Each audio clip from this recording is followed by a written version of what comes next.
Hi friend, मैं अभिषेक आप सभी का क्वेश्चन मार्क में स्वागत करता हूँ। लास्ट क्लास में मैंने डिस्कस किया था about what is calculus, calculus क्या है, और बहुत सारे प्रैक्टिकल एग्जाम्पल के साथ मैंने कैलकुलस को डिस्कस किया हुआ था।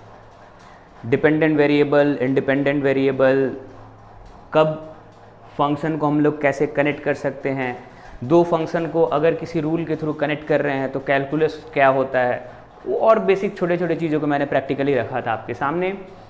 और अभी वहीं से स्टार्ट करता हूँ।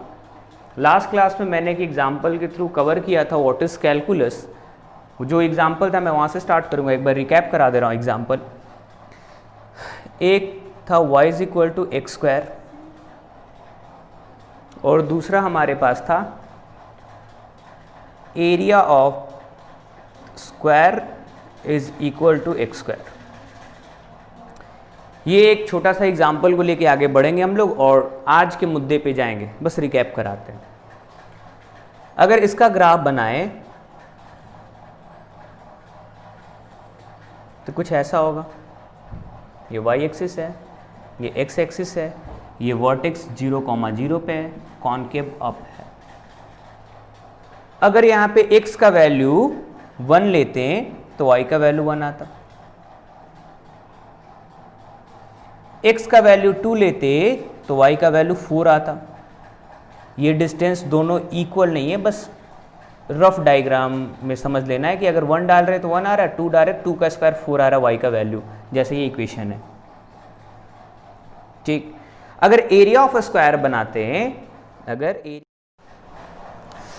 y = x² को मान लेते function number 1, area of the square को मान लेते फंक्शन नंबर 2, जो मैंने लास्ट वीडियो में आप लोगों को बताने का कोशिश किया था। अगर फंक्शन 1 के मदद से एरिया ऑफ स्क्वायर का पूरा प्रॉपर्टीज, पूरा चीज़ बताया जाए, या फंक्शन 2 के मदद से y = x² का पूरा प्रॉपर्टी अगर हम लोग डायग्राम के थ्रू बता सकते हैं, यही कैलकुलस है। It's a relation between any two function.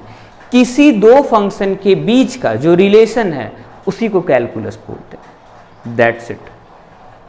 आज इसी को लेके आगे हम लोग बढ़ेंगे और कुछ चीज़ और बताएंगे। बेसिकली अब हम लोग जिस चीज़ के ऊपर आगे काम करेंगे वो होगा ग्राफिकल ट्रांसफॉर्मेशन।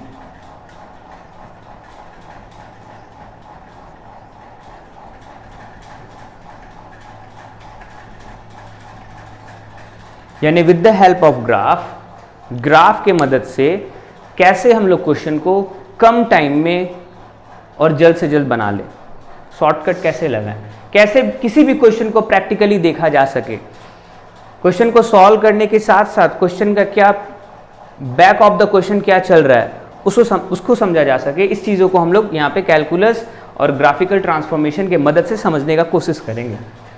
जैसे मैंने यहाँ पे कुछ लिख के पहले से रखा हुआ है। जैसे लास्ट क्लास में मैंने बताया था फंक्शन क्या होता है, और जैसे कि सपोज कर लीजिए एक छोटा सा example, acceleration is a function of time. Acceleration किसका फंक्शन है? टाइम का फंक्शन है। उसी तरीके से period of a pendulum is a function of its length. Period of a pendulum is a function of its length, यानी pendulum का period length का फंक्शन है। यानी लेंथ के चेंज करने से, अगर लेंथ का function period of a pendulum है तो लेंथ के चेंज करने से period of a pendulum change हो जाएगा, अगर लेंथ चेंज करे तो। किसी का कोई फंक्शन है, जैसे acceleration is a function of time, यानी टाइम यहाँ पे क्या हो गया? टाइम यहाँ पे इंडिपेंडेंट वेरिएबल हो गया, यानी टाइम के चेंज होने से एक्सेलरेशन चेंज होता है। एक्सेलरेशन चेंज होता है या नहीं बोल सकते, मतलब एक्सेलरेशन का इफेक्ट चेंज होता है। ठीक है, कभी अभी मान लीजिए अभी 12 o'clock है, अभी कुछ एक्सेलरेशन है, थोड़े टाइम के बाद कुछ और एक्सेलरेशन है, चेंज कर रहा है एक्सेलरेशन। तो समय के चेंज करने से एक्सेलरेशन चेंज रीड कर पा रहे हैं हम लोग। तो ये सिंपल फंक्शन का बेसिक्स एग्जांपल मैंने ये भी लास्ट वीडियो में आप लोग को डिस्कस किया हुआ था। अभी यहाँ पे मैंने डिस्कस करने के लिए सोचा हुआ है कि भाई डोमेन क्या है और रेंज क्या है। समझते हैं डोमेन और रेंज क्या है। दो तरीके से, ये y एक्सिस है, ये x एक्सिस है। अगर हम एक ग्राफ बनाते हैं y = x², ये पैराबोला का ग्राफ हो। x के वैल्यू को अगर हम लोग डिफरेंट डिफरेंट x का वैल्यू यहाँ पे पुट करें तो y का डिफरेंट डिफरेंट वैल्यू आएगा, यानी y का जो वैल्यू आएगा x के चेंज होने पे आएगा। अगर एरिया ऑफ अ स्क्वायर का कुछ अगर डायग्राम बनाते हैं तो क्या बनता है, ये वाला diagram area of a square, इसका नाम ले लो A B C D. Square का सभी को प्रॉपर्टी पता है, मैं मान के चलूंगा कि सभी को प्रॉपर्टी पता है, जिसको पता नहीं वो एक बार चेक कर लेगा किसी सोर्स से। ये एरिया ऑफ स्क्वायर क्या होता है, x into x, ये सभी साइड क्या होगा इसका x, area of square side का स्क्वायर यहाँ पे, यानी कि x स्क्वायर होगा।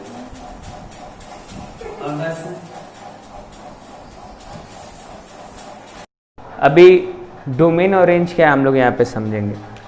जैसे कि यहाँ पे y is equal to X square का ग्राफ है, x के डिफरेंट डिफरेंट वैल्यू पे y डिफरेंट डिफरेंट वैल्यूज देगा, x का डिफरेंट डिफरेंट वैल्यू पे y डिफरेंट डिफरेंट वैल्यू बोलेगा।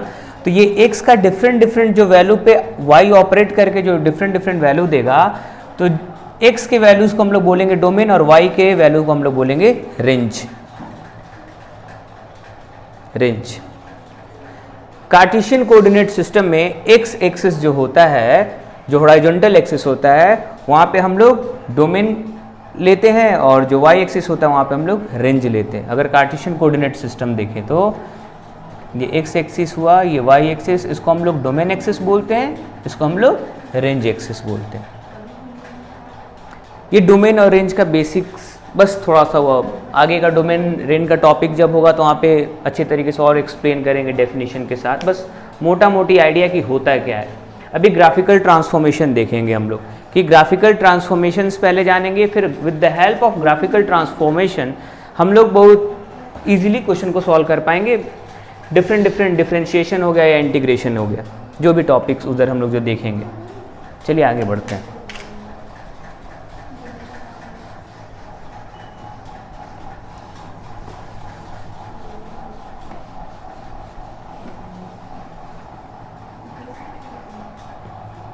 ग्राफिकल ट्रांसफॉर्मेशन में हम लोग सबसे पहले जो ग्राफ समझेंगे, सबसे पहले ग्राफ जो जानेंगे यहाँ पे,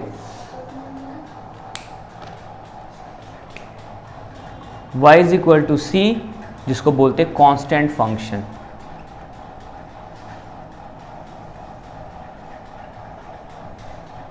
इसका ग्राफ कुछ ऐसे होता है, ये x एक्सिस है, ये y एक्सिस है,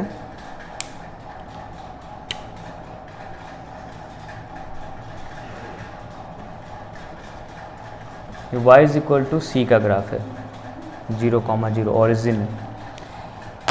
अगर x का कोई भी वैल्यू ले लें हम लोग, x का कोई भी वैल्यू ले लें, x का वैल्यू अगर 1 ले लें या x का वैल्यू अगर 2 ले लें, x का वैल्यू 3 ले लें, डॉट डॉट डॉट कुछ भी ले लें, या -1 ले लें या -2 ले लें या -3 ले लें, कुछ भी ले लें, -∞ +∞ है। y का एक ही वैल्यू आएगा c, हमेशा वही वैल्यू आएगा, c आएगा, कांस्टेंट वैल्यू आएगा। ठीक है, x का कोई भी वैल्यू हम लोग इनपुट में ले तो y का एक ही वैल्यू आएगा हमेशा c, इसको बोलते हैं कांस्टेंट फंक्शन। चाहे x का कोई भी वैल्यू हो, y का वैल्यू हमेशा फिक्स होगा, that is equal to c। जैसे अगर हम लोग एक ग्राफ ड्रॉ करें, y इज इक्वल टू 2, ये x एक्सिस हुआ, ये y एक्सिस हुआ, ये वैल्यू 2 है अगर, तो y इक्वल टू 2 का ये ग्राफ होगा। x का किसी भी वैल्यू पे y अपना फिक्स वैल्यू देगा जो हमेशा 2 होगा। ये पहला टाइप हुआ जिसको हम लोग बोलते हैं कांस्टेंट फंक्शन। इसका domain all real value of x axis के ऊपर जितना सारा भी रियल वैल्यूज है सभी इसका क्या होगा, डोमेन होगा। और रेंज दो होगा, रेंज केवल c होगा।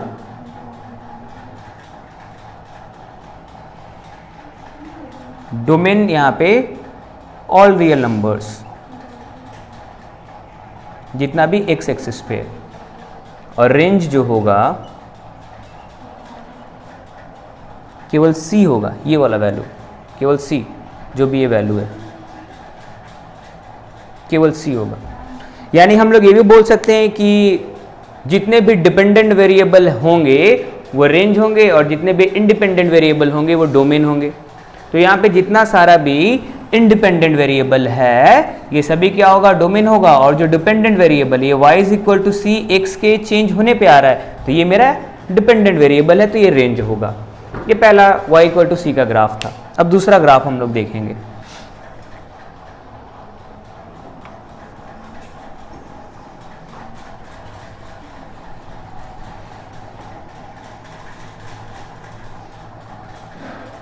आइडेंटिटी फंक्शन,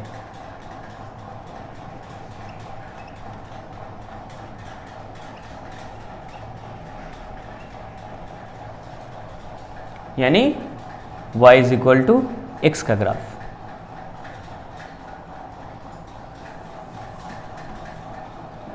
ये y एक्सिस हुआ, ये x एक्सिस हुआ, और y is equal to X का ग्राफ कुछ ऐसा होगा।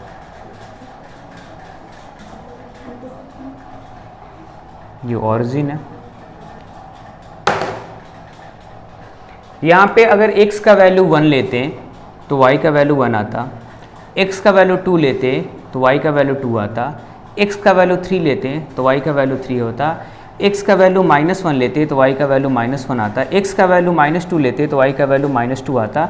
इसको बोलते हैं आइडेंटिटी फंक्शन।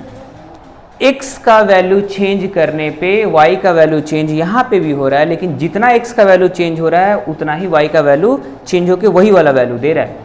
अगर 1 है तो 1 दे रहा है, 2 है तो 2 दे रहा है, 3 है तो 3 दे रहा है, -1 है तो -1 दे रहा है, -2 है तो -2 दे रहा है। इस टाइप का फंक्शन को बोलते हैं आइडेंटिटी फंक्शन। ठीक, क्योंकि y is equal to X है, स्लोप यहाँ पे 45 डिग्री होगा, क्योंकि स्लोप का वैल्यू यहाँ पे m इज इक्वल टू 1 होगा, तो ये वाला जो एंगल होगा ये 45 डिग्री होगा। ये मेरा आइडेंटिटी फंक्शन है, y is equal to X का ग्राफ। इसके बाद तीसरा ग्राफ, नेगेटिव फंक्शन।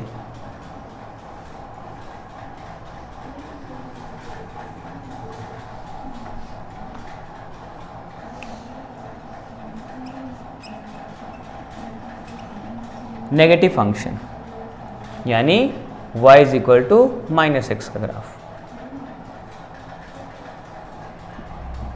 ये x हो गया, ये y हो गया, ये 0,0 है, negative of x axis, negative of y axis. y equal to -x का ये ग्राफ है।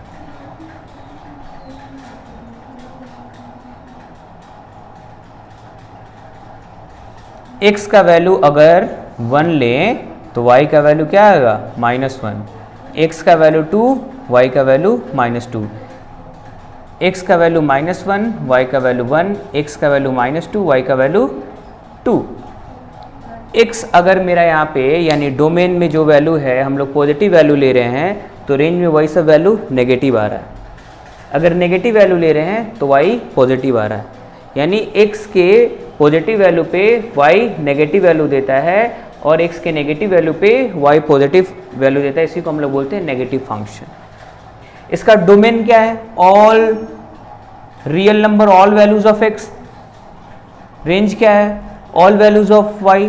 इसका domain range all value of x, all value of y है। ये y is equal to -x का ग्राफ है।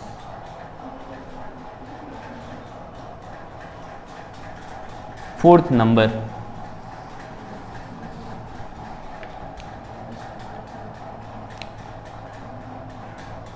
y is equal to X square.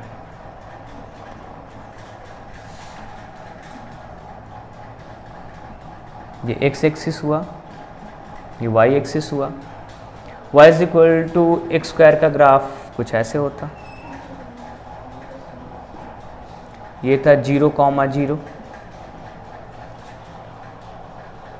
अभी क्या हो रहा है यहाँ पे, मैंने ऑलरेडी डिस्कस पहले कर रखा है। x का वैल्यू 1 तो y का वैल्यू 1, x का वैल्यू 2 तो y का वैल्यू 4। स्क्वायर में अगर x का वैल्यू यहाँ 1 लेते तो y का वैल्यू 1 आता, x का वैल्यू 2 लेते y का वैल्यू 4 आता, x का वैल्यू 3 लेते y का वैल्यू 9 आता। जो भी वैल्यू x का लेते y उसका स्क्वायर हो जाता। और यहाँ पे x क्या था, इंडिपेंडेंट वेरिएबल्स था, y क्या था, डिपेंडेंट वेरिएबल्स था। यानी इसका अगर डोमेन हमको बताना है तो डोमेन क्या होगा, ऑल रियल x एक्सिस में जितने सारे वैल्यू है ऑल रियल नंबर्स। और डोमेन क्या होगा, डोमेन 0 से लेके इन्फिनिटी, ऊपर इन्फिनिटी तक होगा, इसका ये रेंज होगा। और डोमेन क्या होगा, ऑल रियल नंबर होगा। ठीक है, domain belongs to all real number, सभी रियल नंबर से जितना भी x में जितने सारे वैल्यूज हैं वो सभी क्या होगा, डोमेन होगा। इसको हम लोग बोलते हैं, ये पॉलिनोमियल फंक्शंस है बहुत सारा, इसमें एक छोटा सा पार्ट हम लोग पॉलिनोमियल फंक्शन का लिए y equal to X square parabola. ये ऊपर में इसका मुंह जब खुला हुआ रहेगा तो इसको बोलेंगे कॉनकेव अप, ये वाला वर्टेक्स होता है। अगर y is equal to minus X square रहता तो ये ग्राफ बस ऐसे हो जाता, कॉनकेव डाउन होता। ये y एक्सिस है, ये x एक्सिस है, ये वाला 0,0 है, कुछ ऐसा वैल्यू होता। कब, अगर y is equal to minus X square होता तब। कॉनकेव डाउन, नीचे में मुंह खुला रहेगा तो कॉनकेव डाउन इसको बोलेंगे, और ये वर्टेक्स वही 0,0 होगा, इसको कॉनकेव डाउन बोलेंगे। अगर कोएफिशिएंट ऑफ x, जनरली ये कौन सा इक्वेशन, ये क्वाड्रेटिक इक्वेशन है, ये क्वाड्रेटिक इक्वेशन, ये क्वाड्रेटिक इक्वेशन है। क्वाड्रेटिक इक्वेशन का जनरल फॉर्म क्या होता है, X square plus B X plus C equal to 0 provided A not equal to 0। यानी कि जब भी एक्स स्क्वायर का कोएफिशिएंट पॉजिटिव रहेगा तो पैराबोला कॉनकेव अप रहेगा, और एक्स स्क्वायर का कोएफिशिएंट अगर नेगेटिव रहेगा तो पैराबोला कॉनकेव डाउन रहेगा। इस केस में इसका domain all real values of x होगा, और y का वैल्यू जितना सारा भी होगा यहां से लेके पूरा y up to positive infinity, ये रेंज आता मेरा y equal to X square का। इस केस में डोमेन तो ऑल रियल नंबर होता, लेकिन रेंज क्या होता, 0 से लेके माइनस इन्फिनिटी तक होता। ये वाला 0 इंक्लूड कर लेते हैं हम लोग, ये रेंज होता। ये था मेरा y equal to minus X square का ग्राफ, और ये वाला था y equal to X square का ग्राफ। डोमेन और रेंज अभी हम लोग समझ रहे हैं। ठीक, आगे बढ़ते हैं। नेक्स्ट,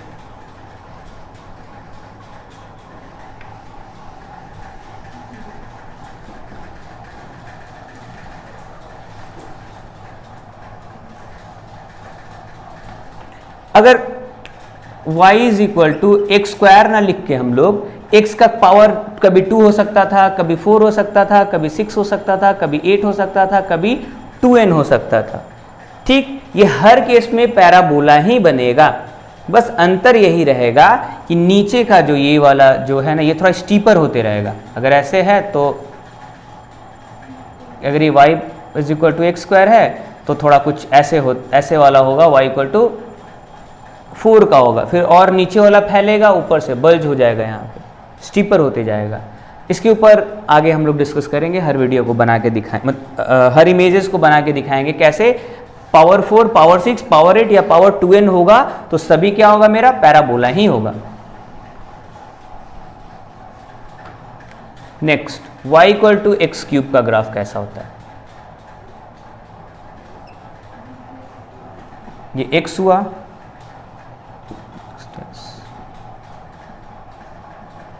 कुछ ऐसा होता है। y is equal to X cube का ग्राफ होता है। यहाँ पे क्या होगा, domain all real values of x, और टोटल वैल्यू ऑफ y का जो होगा यहाँ पे, ये सभी क्या होगा, यहाँ पे रेंज होगा। x का सभी वैल्यू यहाँ पे डोमेन होगा, y का सभी वैल्यू यहाँ पे रेंज होगा। ठीक है,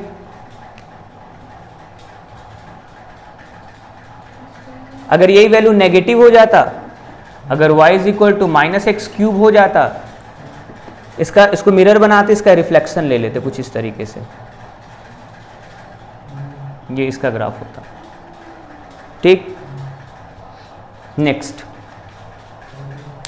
ऑल x का वैल्यू इसका डोमेन होता, ऑल y का वैल्यू इसका रेंज होता। y equal to X cube का और y equal to minus X cube का। पावर अगर यहाँ 6 होता, 3 के मल्टीपल्स में होता, यही होता, बस क्या होता है नीचे में बल्स करके इस तरीके से निकलता। आगे देखेंगे।